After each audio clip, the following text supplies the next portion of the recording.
Hello there, I'm Scotty. You're not continuing Sequel-A-Thon 2 with Cruel Intentions at 3. Alright. This was better than the last one. Not better than the first one, of course, but still better than the last one, I think. Cinematography was definitely better. As soon as it started, I'm like, well, this looks better, that's for sure. It doesn't feel like it's being done on a TV salary, so that's a positive, I guess. Uh, this focuses on two characters, Patrick Bates and Jason Argyle, who are intertwined with Cassidy Murtaugh, who is the cousin of Catherine from the first film. Yeah, I can't get away from those characters even if you try, right? But there's that connection, so we can call it Cruel Intentions. She's the cousin. Yeah. But yeah, and it's bets, bets, and bets and bets. It's more bets because that's what this kid franchise is all about, right? I don't think there was actually a bet made in the second one, right? Not really. There was like a twisted deal with Catherine and the other chick, but in this one, Cassidy is shown to be kind of like her cousin, twisted, manipulative, and then we meet her and Jason Argyle. At first, her and Jason, I'm like, okay, good. I guess they know each other because at first he's like, hey, you're going to the same place. And he's like, no. She's like, no. Doesn't give him a ride, and he gets there. And so they do know each other. And then Jason meets his roommate, Patrick Bates. Not Patrick Bateman as much as I want to say, but Patrick Bates, who's shown to be an awkward, shy person who has this cough and he just behaves erratically. He's like, like, he's not going to do this for the whole movie, is he? No. No, he's not. So this leads to a bet. So first of all, Jason and Cass, they have a bet. She is trying to get with this Prince guy. But then he bets her, hey, I bet you can't, get him to bed. I'll give you like $10,000, whatever it was. And then he's like, well, you know what, that could be easy. How about trying to get someone you don't? Like, that isn't in your class. Like Patrick here. Try to get him in bed, and I'll give you another 10,000.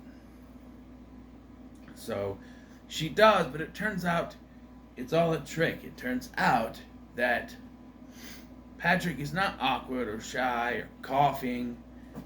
He was just a part of the trick with Jason to get money out of her. So, yeah, because they do sleep together, but she records it so she can show proof.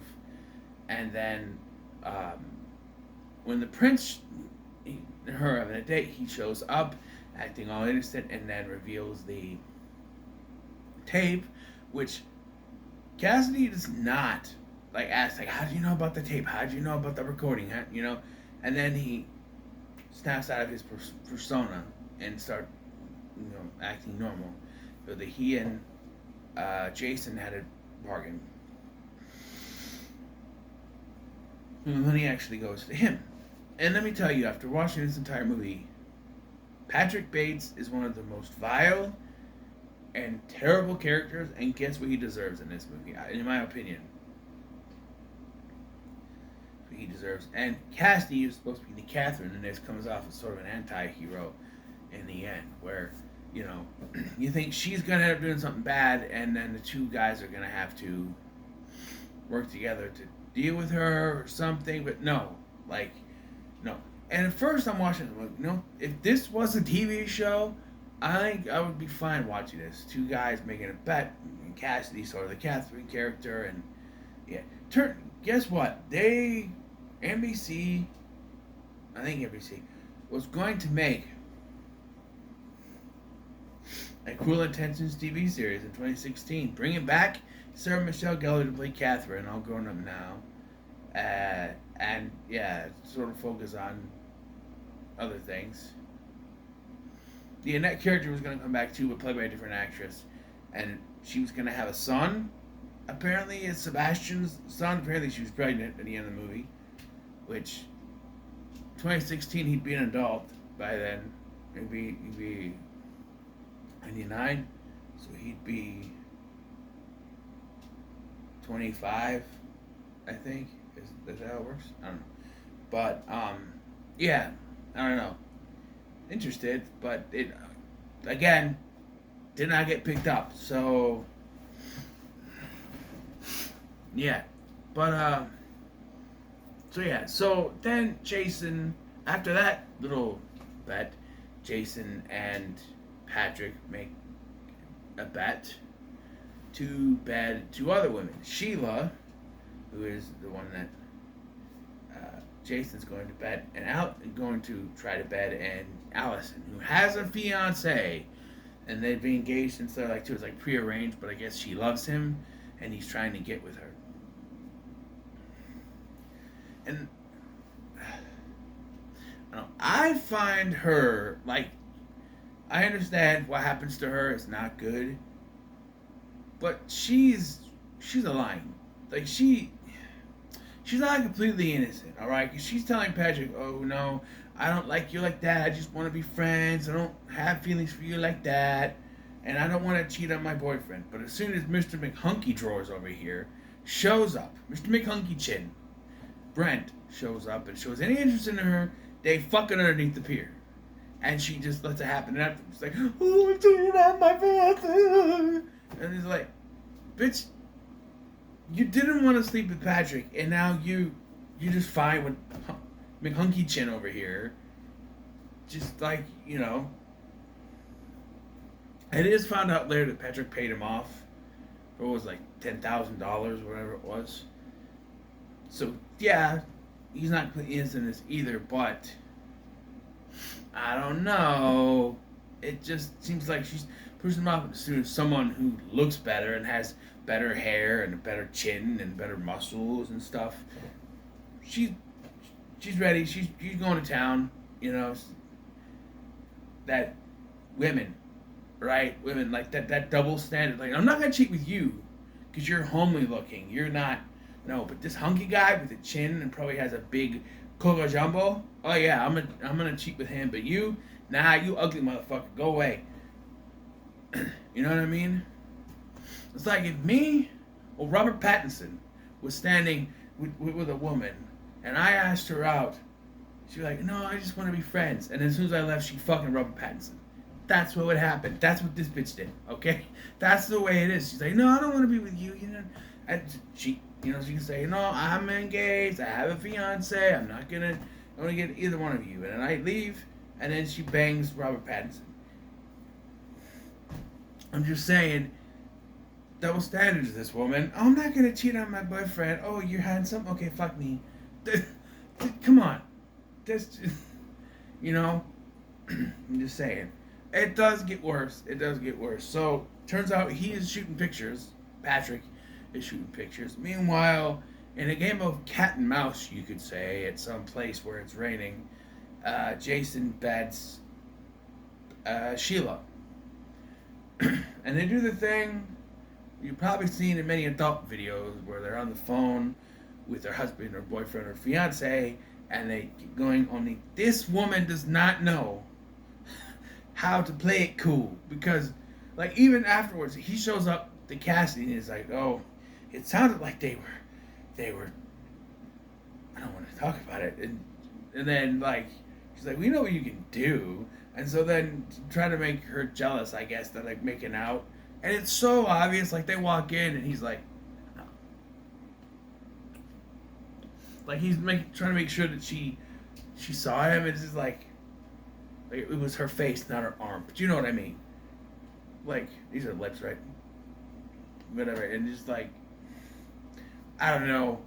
It's painfully obvious that he doesn't care about Cassidy, but don't think that Shield thing really goes anywhere. But anyway, so Patrick shows up.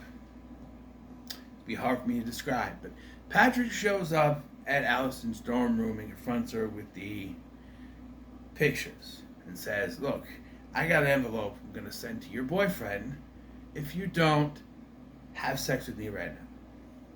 And basically forces himself on her. Yeah.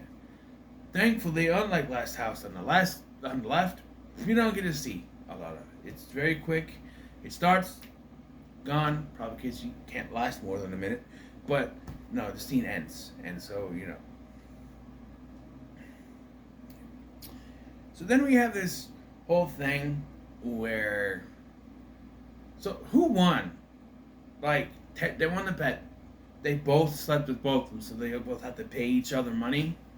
But apparently, rape is not satisfying. You don't say. You think, oh, he must have a conscience. No, he thinks that chastity is the big fish to catch here, and that they should make this bet to, you know, to have sex with him, to have sex with her, and be the first one to do it. So he, and as soon as they make the bet, as soon as it's only $1, as soon as they make the bet, Patrick immediately goes to her and says, "Hey, I know you and Jason have been getting closer and closer here in paradise or whatever, but he made a bet, see which one of us could have sex with you, and he's very close, I guess, so he's gonna win." And then they have sex. But then there's another twist. It turns out that Jason was in on this with Cassidy. Yeah, I don't know. And apparently, even though Patrick was the one who made the bet, it's kind of confusing. Maybe he somehow was body language coerced. I don't know. Maybe the whole them being together made him think about trying to screw him over. I don't know. But she reveals that she took one of his sleeping pills, which were established earlier to help him sleep. Which, wait, I thought the whole cough was a fake, so why would he still have the sleeping pills? I thought the pills were fake. I thought everything about that was fake. But he actually was real sleeping pills? Okay, why does he need them? Does he just can't get to sleep, or what?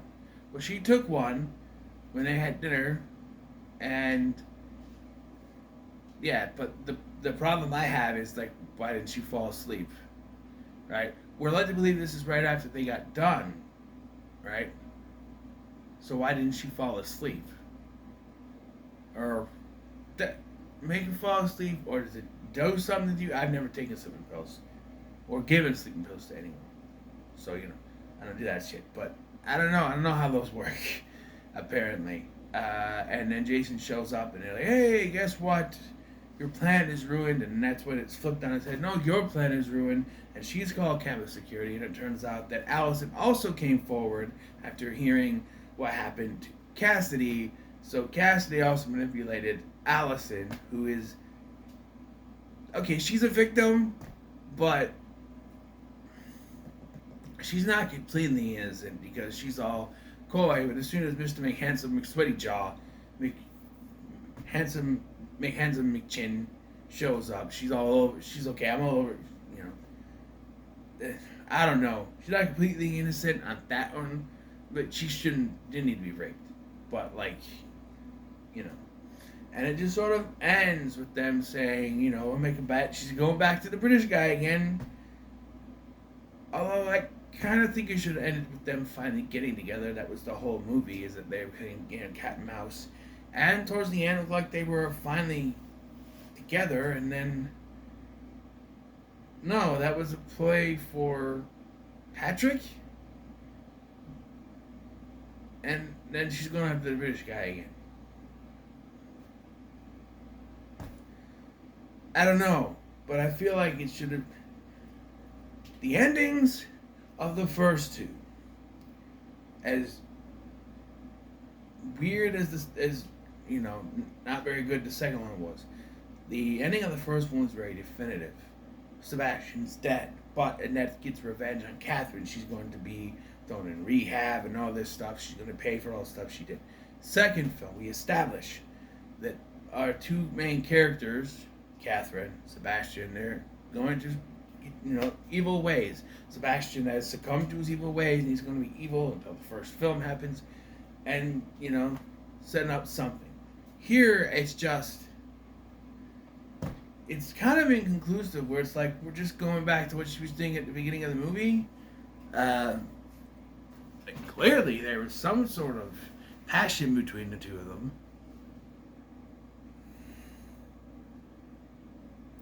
I mean, he didn't even get to sleep with her. Neither did Sebastian, but that wasn't really the point of that movie. But, from the very beginning, he says he wants to be with her, and that never happened. You think by the end, okay, something's going to happen. Either he's going to be with her, or it's going to be a part of a bet, or something, but he never sleeps with her. Patrick does. But he doesn't. I don't know. I'll give it a middle of the road, because it's not bad. It's not as good as the first one. I would say it would go 2, 3, and 1 at the top.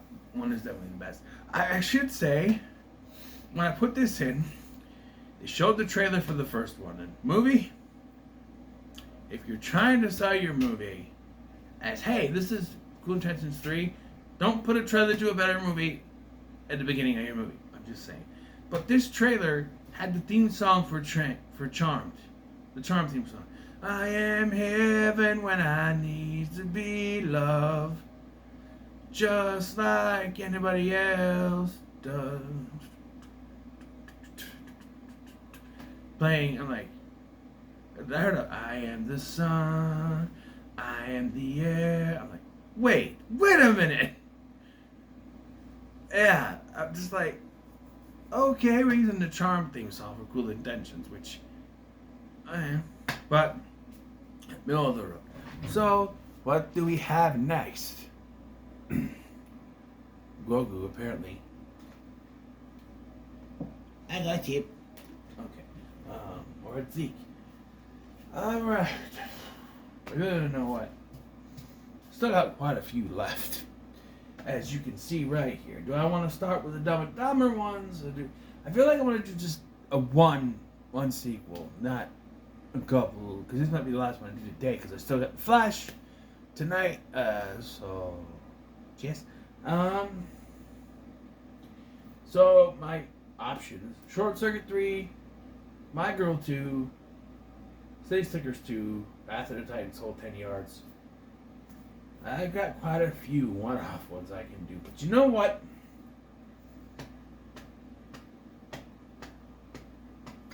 I think I'm just going to go next in line here for right now. I think